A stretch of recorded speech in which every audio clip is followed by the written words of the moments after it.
Radio J, les rendez-vous de la Viso. Et c'est le deuxième volet de l'émission de la Viso consacré à nos deux invités, Talila et Lionel Weintraub, un spécial transmission à travers les yeux de nos deux animatrices Coralie Abram-Palti et Maya Termination. Bonjour, merci d'être avec nous. Bonjour. Alors très vite, dans le premier volet, nous avions évoqué donc un petit peu le passé de Talila et de Lionel, leur passé familial.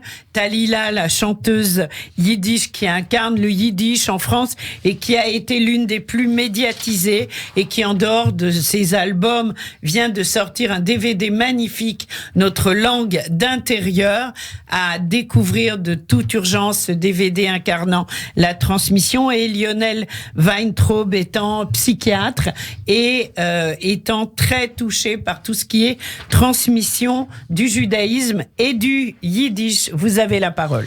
Alors aujourd'hui, on va creuser davantage, Lionel Weintraub, votre façon de perpétuer le judaïsme dans votre famille.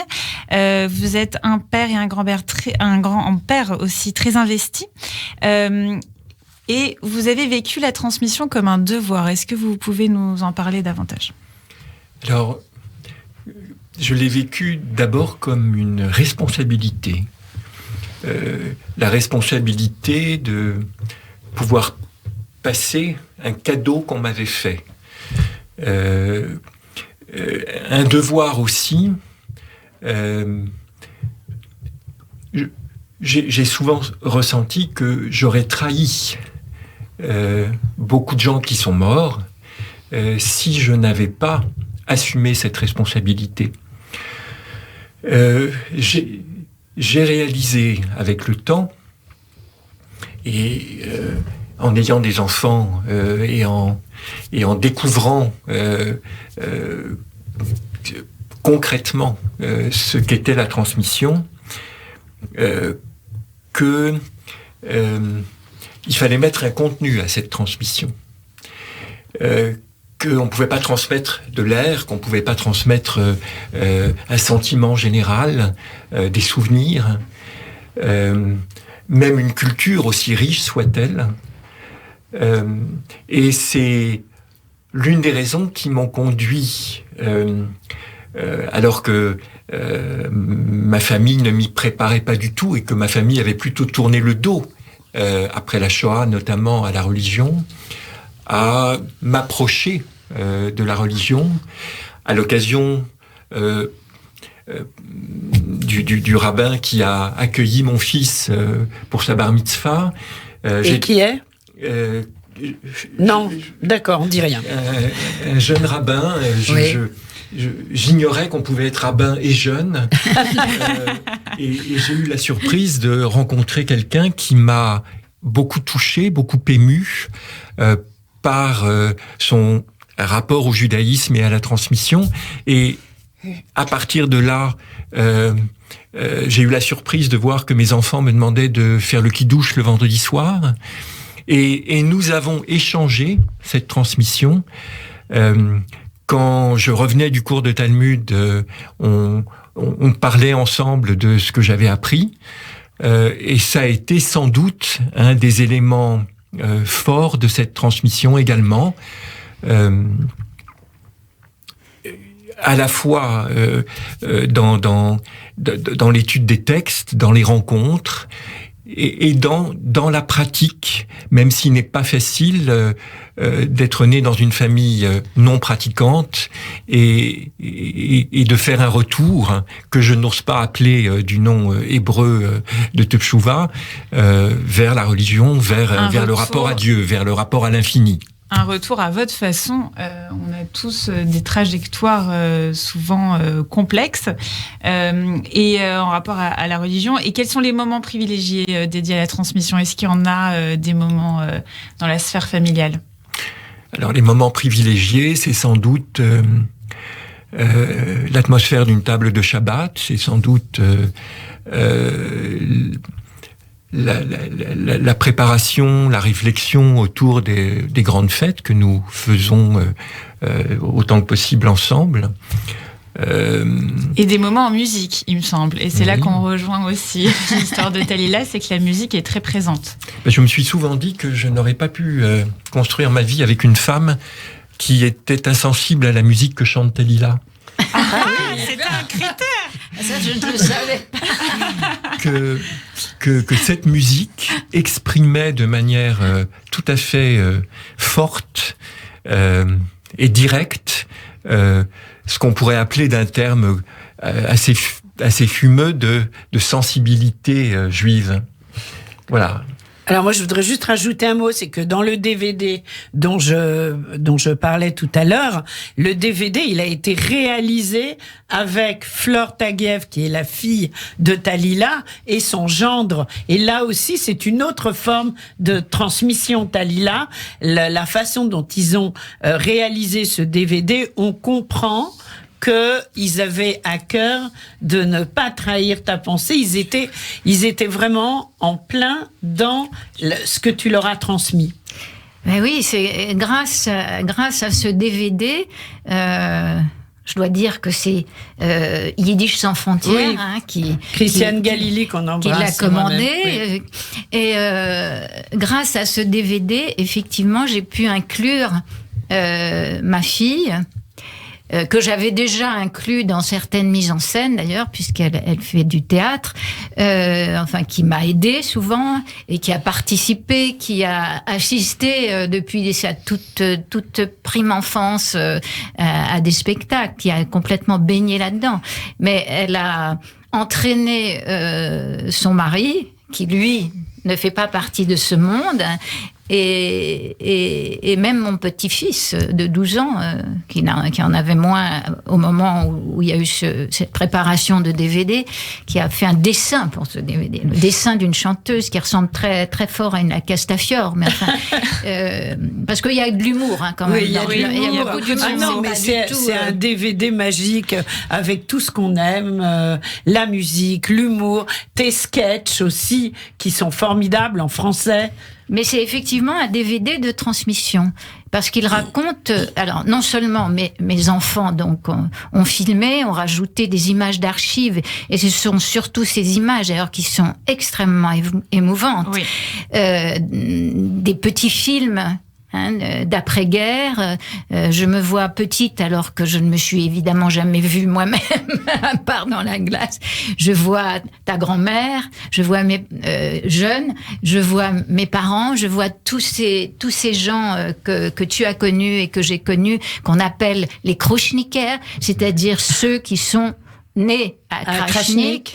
Il faut dire que tous les dimanches, nous allions chez sa grand-mère, donc ma tante, à Brie-sur-Marne, dans une grande maison. Et il y avait le peu de famille, puisque nous sommes peu nombreux. Mais il y avait tous les amis de Krachnik. C'est ceux-là que tu as connus, Monsieur Beyrou, Monsieur Yossar Le Picher, Madame Chaye, Madame Rochal. Donc c'est Krachnik-sur-Marne, alors? C'est absolument Krachnik-sur-Marne. À la fois, l'appartement de mes parents, rue Truffaut, c'était Krachnik à Paris, mais là, c'était Krachnik-sur-Marne. Donc la transmission s'est faite, oui, ça c'est sûr. Oui. Et j'espère que ça se transmettra à ceux qui regarderont et qui ne savent pas ce que c'est que le Yiddish. J'en suis sûre. Moi, je voudrais revenir, Lionel, sur quelque chose que vous avez dit sur la transmission de la sensibilité juive. Vous disiez, on ne peut pas transmettre de l'air. Et c'est vrai que je me pose une question autour de la transmission d'un judaïsme laïque. Parce que c'est vrai qu'avant la Shoah, il y avait des cultures traditionnelles et je pense que d'une certaine façon, enfin j'imagine en tout cas, on pouvait être très juif et pas du tout religieux. Et maintenant, en fait, ce que vous dites, c'est que finalement, ça va ensemble. Pour transmettre l'âme juive, il faut être religieux. Mais j'aimerais, Talila, vous poser une question. Enfin, si j'ai bien compris vos propos, en tout cas, ça aide, ce que vous disiez. Talila, je sais que vous étiez dans un mouvement laïque, sioniste, socialiste, l'abonyme Dror. Et je me demandais si finalement, est-ce que le sionisme, c'était pas aussi une façon de pouvoir transmettre cette âme juive sans nécessairement être religieux? Ce sont des questions très difficiles, chère Maya. Et je crois que elles sont liées. Enfin, toutes ces questions sont liées à la différence de génération entre Lionel et moi. Effectivement, moi qui suis née donc tout de suite après la guerre, la religion, on n'en parlait pas. Elle n'existait pas. Vaguement, on savait quand étaient les fêtes. Les parents allaient à la sortie des synagogues à Kippour pour rencontrer leurs amis. Mais mes parents, par exemple, n'allaient pas spécialement à la synagogue. On n'en parlait pas. Ton père était très anti-religieux, donc mon cousin Germain, mon autre cousin aussi, ton oncle, mon frère, très anti-religieux. Moi, j'avais pas vraiment de position, je trouvais ça plutôt exotique et rigolo, mais c'est tout. Et le fait d'aller dans ce mouvement de jeunesse sioniste, socialiste, qui nous destinait à aller vivre au kibbutz, ça a été, pour nous, ceux de ma génération, une expérience extraordinaire, parce qu'elle nous délivrait du poids. Parce que toi, tu as parlé de cadeaux.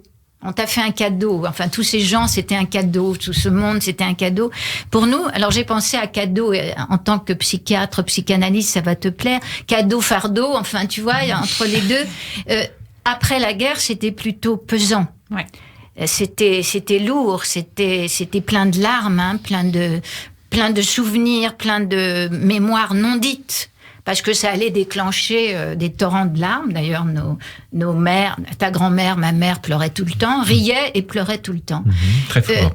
Et donc, ce mouvement de jeunesse nous a débarrassés de ce poids, de ce fardeau, de cette honte diffuse de ne pas ressembler aux autres enfants, et nous a appris plein de choses.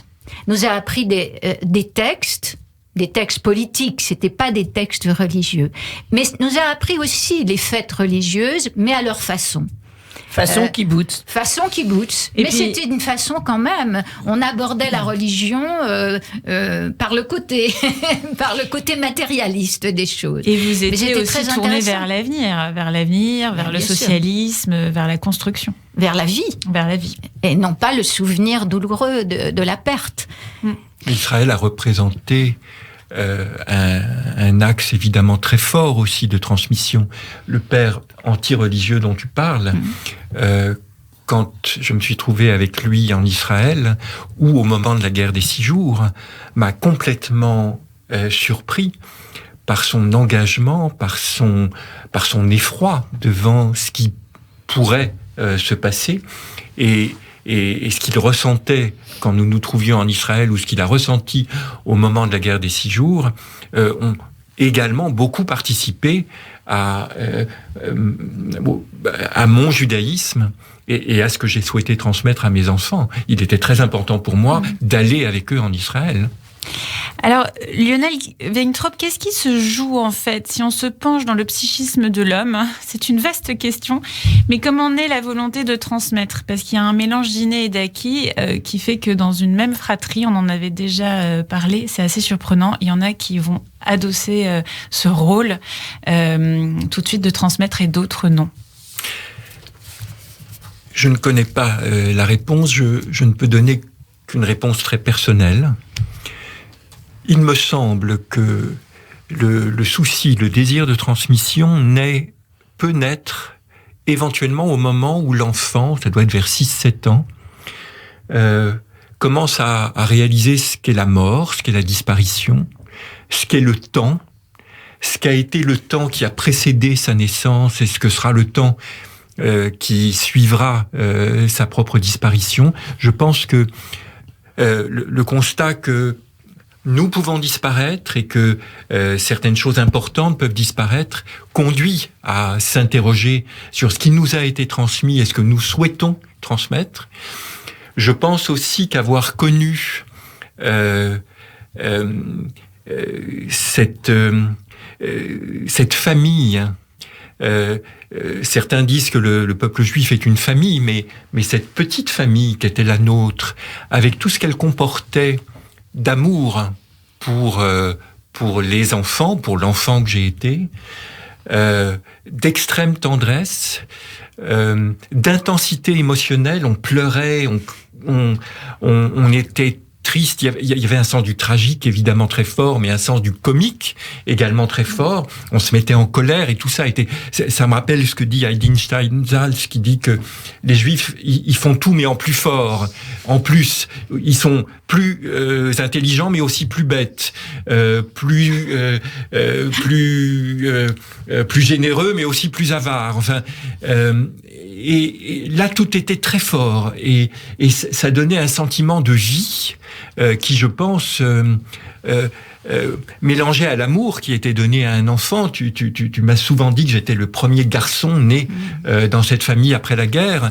Je pense que tout cela, j'ai ressenti l'absolue nécessité de le faire passer, de le donner également à mes enfants. Merci pour ce fabuleux témoignage.